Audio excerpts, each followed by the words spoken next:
আজকে হচ্ছে শনিবার আর এখন ঘড়ির কাঁটায় বাজে ওই 7টার মতো। আর তোমরা তো জানোই শনিবারে আমার কোনো ক্লাস থাকে না। আর এখন যেহেতু এক্সাম চলছে, এক্সামের মিডিলে পুরো 11 দিনের একটা লম্বা গেপ। তো হাই, আমি নীলাক্ষী। গুড মর্নিং সবাইকে। বাড়ির ছোট্ট মেয়ে নতুন আর একটা ছোট্ট ভিডিওতে তোমাদের সবাইকে আরো একবার স্বাগত।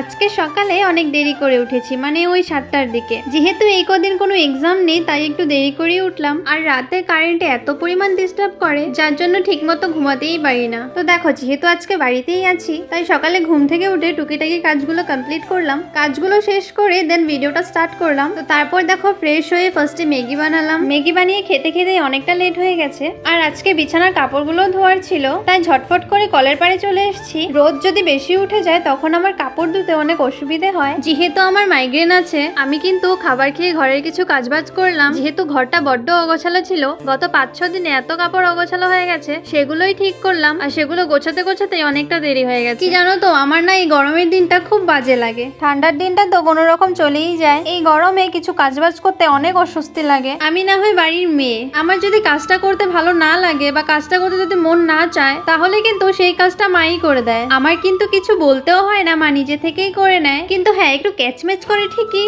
তাও ঠিক আছে। কিন্তু যারা বাড়ির বউ, মানে আমি ধরো আমার মায়ের কথাই বলছি, মায়ের যদি কাজগুলো করতে মন নাও চায় তাহলেও কিন্তু করতে হবে, কারণ আমাদের বাড়িতে কেউই আমার আশায় থাকে না, আমরা সবাই কিন্তু মায়ের আশায় থাকি। আচ্ছা, আমি এখানে কাপড়গুলো নাড়তে নাড়তে তোমাদের সুন্দর সুন্দর কিছু কমেন্ট তুলে ধরছি উইথ প্রুফ। মানে আগের ভিডিওতে কেউ একজন কমেন্ট করেছিল যে আমাকে যে কমেন্ট করে সেগুলো আমি নাকি এমনি এমনি বলি। এরকম কমেন্ট আমাকে কেউই করে না। আসলে আগের ভিডিওতে যে কমেন্টগুলো ছিল প্রায় 1-1.5 মাস আগেই এসেছিল, তো আমি সেরকম কমেন্টের রিপ্লাই করি না বলে সেই ভিডিওটা আর করা হচ্ছিল না, তাই আর এখন কমেন্টগুলো দেখাতে পারলাম না। আগের ভিডিওগুলো ঘাটলে তোমরা এমনি কমেন্টগুলো দেখতে পারবে। ফেসবুক থেকে প্রদীপনাথ ব্লগস বলেছে, তোমার এই ভিডিওটা আমার কাছে অনেক ভালো লেগেছে। তো থ্যাংক ইউ সো মাচ দাদাভাই, তোমাকে এমন ভাবেই কমেন্ট করে আমার পাশে থেকো। নেক্সট কমেন্টটা ইনস্টাগ্রাম থেকে ফুল অফ এনার্জি বলে তার আইডির নাম। সে বলেছে, ঘর কই তোমার বনু, অনেক ভালো লাগে তোমার blog, love from Hojai. Thank you so much দাদাভাই এত সুন্দর একটা কমেন্ট করার জন্য। আমার বাড়িও কিন্তু হোজাইতেই। আমি কিন্তু জানি না তোমার নামটা কি। যদি তুমি আমার এই ভিডিওটা দেখে থাকো তাহলে প্লিজ কমেন্টে তোমার নামটা বলে যেও, তাহলে কিন্তু আমার অনেক ভালো লাগবে। আচ্ছা, এদিকে দেখো আমি স্নান করে মুখে একটু ময়েশ্চারাইজার লাগাবো বলে এসেছি, ফটো থেকে ক্রিম নিতে গিয়ে আঙুলটাই কেটে গেল।